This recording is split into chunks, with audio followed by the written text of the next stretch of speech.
Hello दोस्तों। आज की वीडियो में मैं आपके लिए एक यूएस आर्मी के लिंग्विस्ट यानी ट्रांसलेटर की कहानी लेकर आया हूँ। कहानी के अनुसार उसकी पोस्टिंग बगदाद में हुई थी और वहां उसने कुछ इतिहास से जुड़ा एक ऐसा सच देखा जिसे पूरी आर्मी ने छिपा कर रखा था। दूसरी कहानी एक वेंडिगो की है और दोनों कहानियां काफ़ी इंटरेस्टिंग हैं और आप लोगों को बहुत पसंद आएंगी। और अगर ये वीडियो अच्छी लगे तो लाइक और सब्सक्राइब करना मत भूलना। हाइप का ऑप्शन दिख रहा हो तो उसे भी क्लिक करना और कमेंट्स में अपने फीडबैक और सजेशंस ज़रूर देना। मैं आपके हर कमेंट को पढ़ता हूँ और रिप्लाई करने की पूरी कोशिश करता हूँ। तो चलिए शुरू करते हैं आज की पहली कहानी।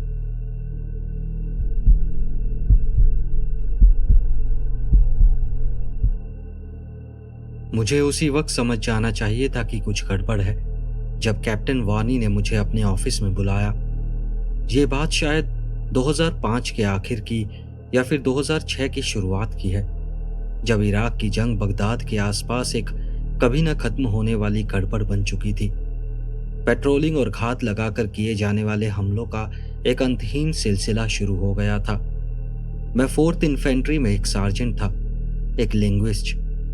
डिफेंस लैंग्वेज इंस्टीट्यूट में कुछ साल बिताकर मैंने अरबी, कुर्दिश और थोड़ी थोड़ी फारसी सीख ली थी। अधिकतर दिन मेरा रेडियो चैटर का अनुवाद करने में या छापेमारी के दौरान लोकल लोगों को शांत करने में बीतता था। मेरा रोज का यही काम था। मेरा प्लान बस इतना था कि अपना समय पूरा करूं और फौज से निकल जाऊं। मैं फौज में फायदे के लिए आया था, शोहरत के लिए नहीं। लेकिन फिर ये जंग छिड़ गई और मैं उसी जंग में फंस गया। उस रात हवा में डीजल के धुएं की गंध घुली हुई थी। वारनी थका थका लग रहा था। उसकी आंखें उसके अस्थायी ऑफिस के टिमटिमाते बल्ब की रोशनी में लाल हो रही थी। उसने मेज से नजर उठाए बिना कहा, सार्जेंट मुलिन्स, तुम्हें तुरंत रीअसाइन किया जा रहा है। मैंने पलकें झपकाई। रीअसाइन? सर, कहाँ रीअसाइन किया जा रहा है? मुझे नहीं पता। यह ऑर्डर मुझे कंपाउंड से आए हैं। उनका लिंग्विस्ट खो गया है और फिलहाल तुम सबसे अच्छे लिंग्विस्ट हो। सुबह 4 बजे कंपाउंड में रिपोर्ट करो। मैं बस इतना ही जानता हूँ। कंपाउंड हमारे फॉरवर्ड ऑपरेटिंग बेस के कोने में एक ईंटों की इमारत थी। उसके चारों तरफ बाड़ लगी हुई थी। हम उसे don't look at me compound कहते थे। ना उसे देखो, ना उसके बारे में बात करो, और अगर कोई पूछे तो कहो, इसके बारे में हमें कुछ नहीं पता। उसके बारे में कई अफवाहें थी। वहां CIA वाले बैठते हैं, या स्पेशल फोर्सेस, या ब्लैक वाटर कॉन्ट्रैक्टर्स, या शायद किसी और गुप्त एजेंसी के लोग। मैं सुबह 3:50 पर गेट पर पहुंच गया। एक आदमी पहले से मेरा इंतजार कर रहा था। उसने खुरदुरी आवाज में मुझसे पूछा, तुम ट्रांसलेटर हो? मैंने अपनी आवाज स्थिर रखने की कोशिश करते हुए कहा, यस सर। अरबी, कुर्दिश और थोड़ी सी फारसी। उसकी ठंडी परखती नजरें मुझे स्कैन कर रही थी।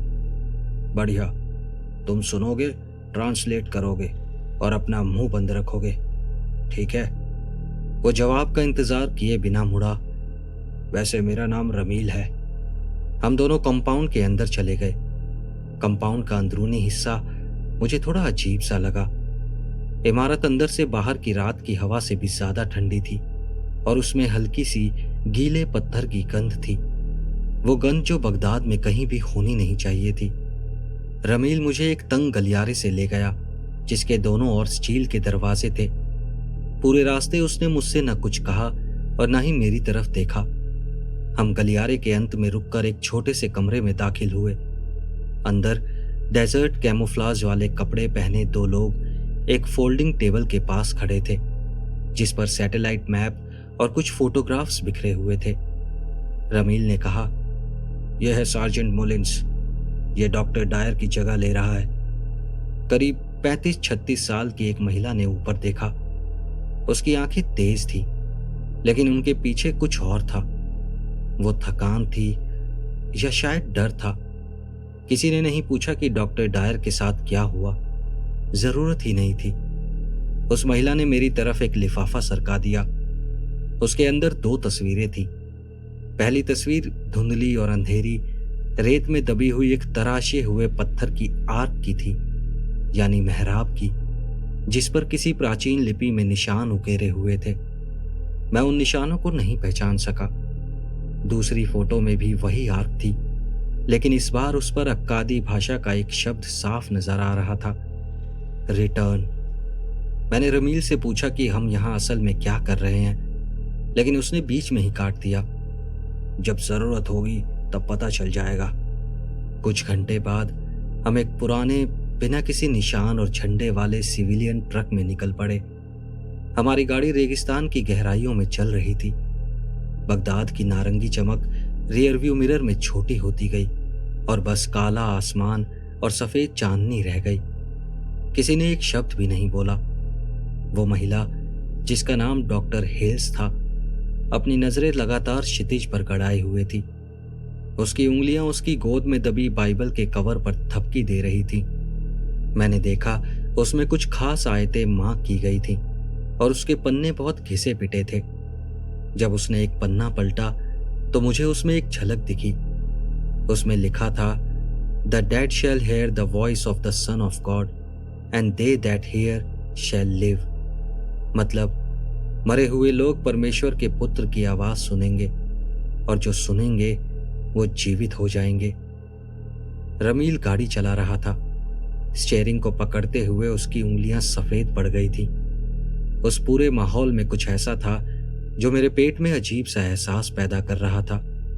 वो डर नहीं था, लेकिन मुझे ऐसा लग रहा था जैसे मैं कुछ ऐसा देखने वाला हूं जो मुझे नहीं देखना चाहिए।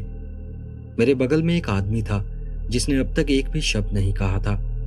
वो आर्मी की ड्रेस में था, पीठ पर ट्रॉमा किट टंगा हुआ था। तो मैंने सोचा शायद वो हमारा मेडिक होगा। मैंने उससे बात करने की कोशिश की, लेकिन वो बस घूरता रहा। मैसेज साफ था, कोई सवाल जवाब नहीं होना चाहिए। हम पश्चिम की तरफ कई घंटों तक चलते रहे, जब तक कि हम यूफ्रेटिस नदी के पास एक छोटे से गांव, या कहूं उसके बचे कुचे हिस्से तक नहीं पहुंच गए। जैसे ही रमील गाड़ी से उतरा, वहां के लोकल लोग बेचैन हो गए। एक बूढ़ी औरत मेरे पास आई और अरबी में बोली, मत जाओ, और राजा की परछाई चलती है। मैं जवाब देने ही वाला था कि रमील ने मुझे आवाज दी और पास रहने को कहा। उसने बताया कि आगे के कुछ मील हम पैदल चलेंगे। चलते चलते मैं सोच रहा था, आखिर वो बूढ़ी औरत कह क्या रही थी? कहाँ मत जाओ, और कौन सा राजा? क्या वो सद्दाम हुसैन की बात कर रही थी? सद्दाम को तो 1 साल पहले पकड़कर बंद कर दिया गया था। सूरज बेरहमी से हम पर तप रहा था, लेकिन ऐसा लग रहा था कि उसका असर सिर्फ मुझ पर हो रहा था। मेरे बूट्स के नीचे की रेत अजीब लग रही थी। कुछ जगह बहुत मुलायम थी, जैसे अभी अभी हिलाई गई हो। मैं खुद को समझाता रहा कि यह बस हवा के कटाव का असर है, लेकिन वो पैटर्न हवा के बनाए हुए नहीं लग रहे थे। मैं इराक के कई हिस्सों में घूम चुका था, लेकिन ऐसी रेत पहले कभी नहीं देखी थी। वो लगभग जानबूझकर बनाई हुई लग रही थी। रमील बिना रुके आगे बढ़ता रहा। उसके बूट्स फटी हुई जमीन पर चरमराते रहे। डॉक्टर हेल्स उसके ठीक पीछे थी। एक छोटे से नोटबुक से कुछ पढ़ रही थी। बाइबल अब भी उनके बाजू में दबी हुई थी। कभी कभी लगता कि वो कुछ बुदबुदा रही हैं, लेकिन ना वो अंग्रेजी थी और ना ही वो अरबी थी।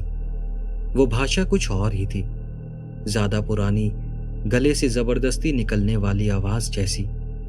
वो मेडिक अब भी चुप था। उसकी आंखें लगातार दूर के टीलों पर टिकी थी, जैसे वो किसी का या किसी चीज का वहां से निकलने का इंतजार कर रहा हो। करीब 1 घंटे बाद हम एक आधी धसी हुई पत्थर की दीवार के पास से गुजरे। उस पर उकेरे गए निशान फीके पड़ चुके थे, लेकिन मैं अब भी कीलाकार लिपि के कुछ हिस्से पहचान पा रहा था। मेरी ट्रेनिंग काम आ रही थी। शब्द अधूरे थे, लेकिन मैंने जितना पढ़ा उतना मेरे पेट में हलचल करने के लिए काफी था। राजा ने नदी पार की, राजा ने कुएं से पानी पिया, राजा फिर से उठेगा। उस दीवार के कुछ ही कदम आगे हमें कुछ हड्डियां मिली। देखने में वो इंसानी लग रही थी, धूप में सफेद पड़ चुकी थी। वो बेतरतीब बिखरी हुई नहीं थी जैसे किसी लड़ाई के बाद होती हैं, बल्कि बड़ी सावधानी से सीधी लाइन में रखी गई थी, और पश्चिम की ओर इशारा कर रही थी।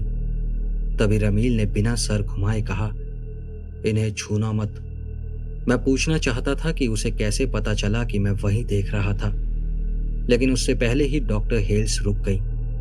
हमारे सामने रेगिस्तान की जमीन एक चौड़े उथले से गड्ढे में उतर रही थी। उसके बीचों बीच वही आर्क था जो मैंने तस्वीरों में देखा था। अब मैं उसे पास से देख पा रहा था। उस पर बनी नक्काशियां हल्की हल्की धड़क रही थी, जैसे नीचे कहीं से कोई रोशनी आ रही हो। तभी एक गर्म और सूखी हवा चलने लगी और उसमें पानी की हल्की सी गंध थी, जो उस रेगिस्तान के बीच में बिल्कुल नामुमकिन थी। ट्रक से निकलने के बाद पहली बार रमील मेरी तरफ मुड़ा। तुम्हारी बारी है सार्जेंट, इस आर्क पर जो लिखा है वो पढ़ो। मैं पास गया और मेरी नजरें की स्टोन पर उकेरी गई कीलाकार लिपि पर चली गई। उस पर जो लिखा था वो अब साफ साफ दिख रहा था, मेरे पास लौट आओ और मैं तुम्हें अनंत जीवन दूंगा। लेकिन वहां कुछ और भी था। एक दूसरी पंक्ति, आधी सी, सदियों से धूल में छिपी हुई। मैंने अपनी आस्तीन से रेत हटाई और नुकीले टेढ़े मेढ़े निशान नजर आए, जो किसी भी मेसोपोटामियन लिपि से मेल नहीं खाते थे। जैसे ही मैं उस आर्क के नीचे गया, हवा एकदम बदल सी गई। वो सिर्फ ठंडी नहीं थी, भारी भी थी। ऐसा लगा जैसे पानी के अंदर चल रहा हूं। मेरे कानों में दबाव महसूस हुआ और एक पल के लिए मुझे लगा कि मैं कोई फुसफुसाहट सुन रहा हूं, कई भाषाओं में, जिन्हें मैं जानता तक नहीं था। वो आवाजें परत दर परत चढ़ उतर रही थी, जैसे कोई ज्वार भाटा हो। कटी तराशी पत्थर की सीढ़ियां अंधेरे में नीचे जा रही थी। रमील सबसे आगे गया। उसके कदम धीमे लेकिन पक्के थे, जैसे वो वहां पहले भी आ चुका था। डॉक्टर हेल्स उसके पीछे थी, बाइबल खोलकर अपनी उंगली एक पंक्ति पर रखे हुए थी, लेकिन उसे पढ़ नहीं रही थी। मैडिक अब मेरे पीछे था और पूरे रास्ते मुझे उसकी नजर अपनी पीठ पर महसूस हो रही थी। हम लोग न जाने कितनी देर तक उतरते रहे। ऊपर से आती रोशनी सिकुड़कर बस एक बिंदु की तरह हो गई थी। वहां की दीवारें और भी शिलालेखों से ढकी थी, कुछ अक्कादी में, कुछ उससे भी पुरानी भाषाओं में, सुमेर से भी पुरानी, उन सब से पुरानी जिन्हें मैंने DLI में पढ़ा था। अक्कादी वाले लेख में पढ़ सकता था। राजा बहुत गहराई में सोता है, न बाढ़ उसे ले जा पाई और ना ही मौत उसे रोक पाई। दूसरी में लिखा था, जब ट्रम्पेट बजेगा दरवाजे खुल जाएंगे और रेगिस्तान की धूल चलने लगेगी। वो पढ़ते ही बाइबल की गूंज मेरे दिमाग में आ गई। ट्रम्पेट, मरे हुए का चलना। मुझे रेवलेशन की याद आई और संडे स्कूल की वो चेतावनियां जो आखिरी दिनों के बारे में दी जाती थी। वो सीढ़ियां एक विशाल पत्थर के कक्ष में आकर खत्म हुई। उस कक्ष के बीचों बीच में एक बहुत बड़ी काले पत्थर की कब्र थी और उस पर सोने की नक्काशी बनी थी, जो हजारों साल बाद भी चमक रही थी। उसके ढक्कन पर एक आकृति बनी हुई थी, जिसके सिर पर सींग वाला ताज था। उसकी आंखें बंद थीं और हाथ सीने पर क्रॉस किए हुए थे। गिलगमेश। किसी को बताने की जरूरत नहीं थी, मुझे पता था वो गिलगमेश था, वो राजा जिसने अमरता की तलाश की थी और हर इतिहासकार के मुताबिक वो हर बार नाकाम हुआ था, लेकिन असल में वो नाकाम नहीं हुआ था। डॉक्टर हेल्स आगे बढ़ी और बाइबल को उस कब्र के ढक्कन पर रख दिया। उन्होंने फिर उसी प्राचीन भाषा में कुछ फुसफुसाया और उस पर बनी सोने की नक्काशी चमकने लगी। हवा में फैली फुसफुसाहट तेज हो गई और अब वो उन शब्दों में बदलने लगी जिन्हें मैं समझ सकता था। मैंने गहराई देखी है, मैंने जीवन के पौधे को पकड़ा है, मैं लौट आया हूं। तभी वो ढक्कन हिलने लगा, पत्थर पत्थर से रगड़ खाने लगा। उस पत्थर की कब्र के बीच में एक दरार उभरी और उसमें जो गंध आई वो सड़ांध नहीं थी, वो गंध भीगी हुई मिट्टी की थी। तभी एक हाथ दरार से बाहर निकला, जोड़ों पर जरूरत से ज्यादा लंबा और पीला था। उसकी कलाई पर एक पुरानी सी कैसियो की घड़ी थी, वैसी जो आमतौर पर उन्हीं के पास होती है जो लंबे समय से यहाँ तैनात हैं। उसका शीशा टूटा हुआ था, स्ट्रैप घिस चुका था, जैसे किसी ने सालों से पहनी हुई हो। मैं जम गया। मैं समझ नहीं पा रहा था कि रमील के चेहरे का भाव पत्थर जैसी कठोरता से और गहरा क्यों हो गया। ढक्कन और खुला और अंदर जो भी कोई था उसका पूरा जिस्म बाहर आया। वो एक आदमी था। उसने फटी हुई डेजर्ट कैमोफ्लाज वाली यूनिफॉर्म पहनी हुई थी, लेकिन उसकी हरकतें बहुत अजीब थी। हर हरकत बहुत ही स्मूथ, बहुत ही परफेक्ट थी। उसकी आंखें मशाल की रोशनी को पकड़ते ही सुनहरे रंग में चमकने लगी। तभी रमील ने धीमी आवाज में कहा, यह हमारा लिंग्विस्ट था, डॉक्टर डायर। मैंने उस आदमी को कभी नहीं देखा था, लेकिन वहां उसका नाम सुनकर मेरे शरीर में रोंगटे खड़े हो गए। फिर वो चीज मुस्कुराई, और वो मुस्कान किसी पुराने दोस्त से मिलने की नहीं थी। वो एक अधिकार की मुस्कान थी, एक राजा की मुस्कान थी। तभी उसने शुद्ध अकादी में कहा, मेरे लिए अनुवाद करो लिंग्विस्ट। उन्हें बताओ उनका राजा लौट आया है। मैं पीछे हटते हटते ठंडी पत्थर की दीवार से टकरा गया। मेरी ट्रेनिंग कह रही थी कि राइफल उठाऊं, लेकिन अंदर कहीं गहराई से कुछ कह रहा था, इसका कोई फायदा नहीं होगा। डॉक्टर हेल्स हिली तक नहीं। वो सर झुकाए, आंखें बंद किए, होठ चुपचाप हिलाते हुए खड़ी थी। प्रार्थना कर रही थी, या शायद कोई और पाठ पढ़ रही थी। मुझे नहीं पता था कि वो जो भी पढ़ रही थी वो भगवान के लिए था या इस चीज के लिए जो हमारे सामने खड़ी थी। रमील आगे बढ़ा और उसने एक चाकू निकाला। वो चाकू उस कब्र से भी पुराना लग रहा था। हम इसे खत्म कर सकते हैं, इससे पहले कि। तभी अचानक पूरा कक्ष हिलने लगा। पत्थर के बीच से गूंजती एक गहरी कराह निकली, जैसे पूरी धरती हिल रही हो। तभी ऊपर से किसी भारी चीज के जोर से बंद होने की आवाज आई। सीढ़ियों से आती हल्की रोशनी गायब हो गई। ऊपर का रास्ता बंद हो गया था और हम लोग अंदर सील हो गए थे। तभी गिलगमेश ने धीमी आवाज में कहा, जब ट्रम्पेट बजता है तो फाटक बंद हो जाता है, लेकिन मरे हुए आराम नहीं करते। तभी फर्श की दरारों से ठंडा और काला पानी रिसने लगा। कुछ ही मिनटों में मेरे बूट्स गीले हो गए। उस पानी में वही गंध थी, बाढ़ के बाद वाली नदी की। मैं सीढ़ियों की तरफ भागा, लेकिन हमारा रास्ता अब एक पत्थर की स्लैब से बंद था, जो पहले वहां नहीं था। कोई जोड़, कोई कुंडी नहीं थी, बस एक चिकना प्राचीन पत्थर था जिसने हमारा रास्ता बंद कर दिया था। तभी रमील ने बिना मेरी तरफ देखे कहा, कंटेनमेंट। उन्हें पता था कि यह काम रिस्की है। अगर वो जाग गया तो कोई बाहर नहीं जाएगा। ये रास्ता उन्हीं ने बंद किया है। इसका मतलब जो मेडिक हमारे साथ आया था उसने वो रास्ता बंद किया था। डॉक्टर हेल्स ने अपनी आंखें खोली। यहां पानी भरने लगेगा। वो लोग जानते थे कि यही तरीका है उसे रोकने का। हम सब राजा के साथ डूब जाएंगे। गिलगमेश अपनी कब्र से बाहर निकला। उसकी हर हरकत उतनी ही सटीक और परफेक्ट थी। उसकी नजर मुझ पर टिकी और फिर उसने कहा, तुम ये भाषा बोलते हो। जब बाढ़ उतर जाएगी तुम मेरे शब्द लेकर जाओगे। यही हमेशा से होता आया है। मैं उस पर राइफल ताने हुए खड़ा था। मैंने कहा, मैं कुछ नहीं ले जा रहा। मैं किसी से कुछ नहीं कहने वाला।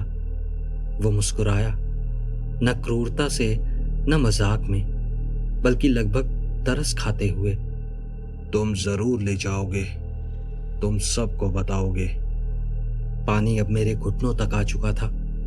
कक्ष की दीवारें बढ़ते ज्वार के साथ मानो सांस ले रही थी और मशाल की रोशनी में उकेरी गई नक्काशियां झिलमिलाने लगी थी। रमील ने मुझे तेजी से देखा। एक और रास्ता है, लेकिन हम सबके लिए नहीं। मतलब साफ था, किसी को दरवाजा फिर से बंद करने के लिए रुकना होगा, किसी को राजा को पीछे आने से रोकना होगा। गिलगमेश ने अपना सर तिरछा किया, हमें निर्णय लेते हुए देखता रहा। फिर उसने अकादी भाषा में कहा, सोच समझकर फैसला लेना। बाढ़ पहले कमजोरों को ले जाती है। अब पानी मेरी कमर तक था, बर्फ सा ठंडा। इतना कि जलन हो रही थी। हर सांस में गाद का स्वाद था। रमील ने दूर की दीवार में पानी की सतह से जरा सा ऊपर एक दरार की ओर इशारा किया। तंग, टेढ़ी मेढ़ी, बस इतनी चौड़ी कि कोई आदमी उसमें से निकल सके। वो रास्ता बाहर खाई की तरफ जाता है। कक्ष के पूरी तरह भरने से पहले यही एक रास्ता है, लेकिन एक बार निकल गए तो बिना हिचकिचाए तुम्हें उस रास्ते को बंद करना होगा। डॉक्टर हेल्स ने सर हिलाया। उन्होंने कहा, अगर वो जमीन तक पहुंच गया तो। तभी रमील ने बीच में कहा, मुझे पता है, जैसा कहता हूं वैसा करो। पानी और ऊपर चढ़ने लगा। कहीं गहराई में कब्र के अंदर एक धीमी गड़गड़ाहट शुरू हो गई, जैसे कोई दिल धड़क रहा हो। रमील ने मेरी आंखों में देखा। तुम निकलो मुलिन्स, उन्हें सब कुछ बताना, मैं इसे यहीं रोकता हूं। मैंने बहस नहीं की, कर भी नहीं सकता था। मेरे पैर काले उठते पानी को चीरते हुए खुद ही दीवार की उस दरार की तरफ बढ़ रहे थे। पीछे से मैंने सुना रमील प्राचीन भाषा में कुछ बड़बड़ा रहा था, जिसकी आवाज बढ़ते पानी के शोर में लगभग दब गई थी। गिलगमेश ने भी उसी भाषा में उत्तर दिया, जैसे दो पुराने सिपाही बहुत पहले लड़े गए किसी युद्ध पर चर्चा कर रहे हों। मैं उस दरार में घुस गया। पत्थर मेरी बाहों और सीने को खरोंच रहे थे। कक्ष की रोशनी छोटी होती गई, धुंधली होती गई, और फिर एक सन्नाटा छा गया। जब मैं दिन की रोशनी में पहुंचा, मैं एक सूखी खाई में घुटनों और हाथों के बल था। हवा ऐसे खींच रहा था जैसे कोई डूबता हुआ आदमी सांस लेने की कोशिश कर रहा हो। सूरज बहुत तेज था, आसमान बिल्कुल साफ था। डॉक्टर हिल्स मेरे पीछे खड़ी थी, उदास चेहरे के साथ। वो भी उस दरार को देख रही थी। मैंने पीछे मुड़कर उस जगह को देखा जहां से मैं रेंग कर आया था। वो जगह धंस चुकी थी, बस मलबा रह गया था। अब वहां न कोई आवाज थी, न कोई हलचल थी। मैं मानना चाहता था कि वो अब भी वहीं नीचे हैं। रमील ने अपना वादा निभाया था और बाढ़ ने उन दोनों को निकल लिया था। कोई भी इसके बारे में बात नहीं करता, डॉक्टर हेल्स भी नहीं करती। मैं भी चुप ही रहता हूं। ऐसा लगता है जैसे वहां कभी कुछ हुआ ही नहीं था। मैं कभी नहीं जान पाया वो जो ट्रांसलेटर था उसकी वो हालत कैसे हुई, या वो उस कब्र में कैसे पहुंचा, क्योंकि आज तक किसी ने भी उस ट्रांसलेटर के बारे में कुछ नहीं बताया। वो कहाँ मरा, कैसे गायब हुआ, कुछ नहीं। इनफैक्ट कोई रोमिल के बारे में भी बात नहीं करता, जैसे किसी को फर्क ही नहीं पड़ता कि वो कहाँ गायब हो गया है या उसके साथ क्या हुआ है। लेकिन कभी कभी रात में मुझे पानी बहने की आवाज सुनाई देती है। जब मैं अकेला होता हूँ मुझे कदमों की आहट सुनाई देती है। और पिछले हफ्ते बाजार में मैंने भीड़ में एक लंबे आदमी को देखा जिसकी कलाई पर टूटी फूटी कैसियो की घड़ी बंधी थी। अगर आप ये कहानी सुन रहे हैं तो यूफ्रेटिस के पास के खंडरों से दूर रहिए। अगर आपको कोई ऐसी भाषा बोलते सुनाई दे जिसे आप पहचान नहीं पा रहे तो वहां से भाग जाना, पीछे मुड़कर भी मत देखना, क्योंकि वो राजा कभी भी लौट सकता है, और जब वो लौटेगा तब सिर्फ बगदाद ही नहीं डूबेगा।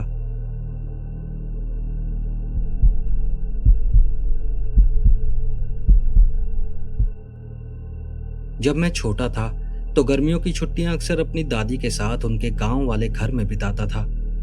वो मेरी जिंदगी की सबसे पसंदीदा जगह थी। मैं हमेशा उस पूरे हफ्ते का इंतजार करता था। बागवानी करना, बेकिंग करना, देर रात आग जलाकर स्मोर बनाना, डरावनी कहानियां सुनना और दादी के साथ वक्त बिताना मुझे बहुत पसंद था। उनके घर के पास एक तालाब था जहां मैं कभी कभी तैरने चला जाता था। वहां ढेर सारे मेंढक रहते थे और रात में उनकी आवाजें इतनी तेज होती थी कि मजा खराब हो जाता था। मैंने एक बार दादी से शिकायत भी की थी कि इतनी शोर में मैं रात की ठंडी हवा का मजा नहीं ले पा रहा। उन्होंने मुझे अपनी गोद में बिठाया और एक कहानी सुनाई, एक बुजुर्ग आदमी और उसकी बीवी की कहानी, जो एक झील के पास रहते थे। वो आदमी मेंढकों की टर टर से तंग आ चुका था, लेकिन उसकी बीवी ने कहा मेंढक वेंडिको को दूर रखते हैं और उन्हें नुकसान पहुंचाना बेवकूफ़ी होगी। लेकिन उसने अपनी बीवी की बात नहीं मानी। धीरे धीरे उसने झील के सारे मेंढक पकड़ लिए। काफी वक्त लगा, मगर वो तब तक नहीं रुका जब तक कि झील पूरी तरह उन परेशान करने वाले मेंढकों से खाली नहीं हो गई।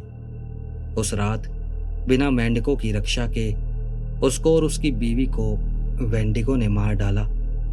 एक खतरनाक कोड़े जैसे शरीर वाला वेंडिगो, जिसकी उंगलियों के सिरे पर उस्तरे जैसी धार वाले पंजे होते हैं। वो चांदी के पतले पतले सुई जितने तेज दांतों वाला राक्षस होता है। मैंने उसे बस एक भूत प्रेत वाली कहानी समझकर छोड़ दिया। हालांकि उस दिन दादी थोड़ी ज्यादा गंभीर लग रही थी। मैंने फिर कभी मेंढकों की शिकायत नहीं की, शायद इसलिए कि मुझे उनकी आवाज पसंद आने लगी थी और धीरे धीरे वो कहानी मेरे दिमाग से निकल गई। असल में मुझे वो बात तब तक याद भी नहीं आई जब तक कि इस साल कॉलेज में मेरी नेटिव अमेरिकन लिटरेचर की क्लास में वेंडिगो का जिक्र नहीं हुआ। तभी दादी की वो पुरानी कहानी का ख्याल आया। मैंने तो सोचा था कि वेंडिगो शब्द मेरी दादी ने अपने मन से बनाया था। मुझे पता ही नहीं था कि इसके बारे में असल में और भी कहानियां हैं जो एल्गोक्विन लेजेंड से आती हैं। बचपन की किसी चीज को इस टॉपिक से जोड़ने के लिए मैंने उसके बारे में गूगल किया। पता चला दादी शायद गलत थी। मुझे उनके बताए हुए किस्से का कोई भी जिक्र कहीं नहीं मिला, ना ही मेंढकों द्वारा वेंडिगो से बचाने वाली कोई बात मिली।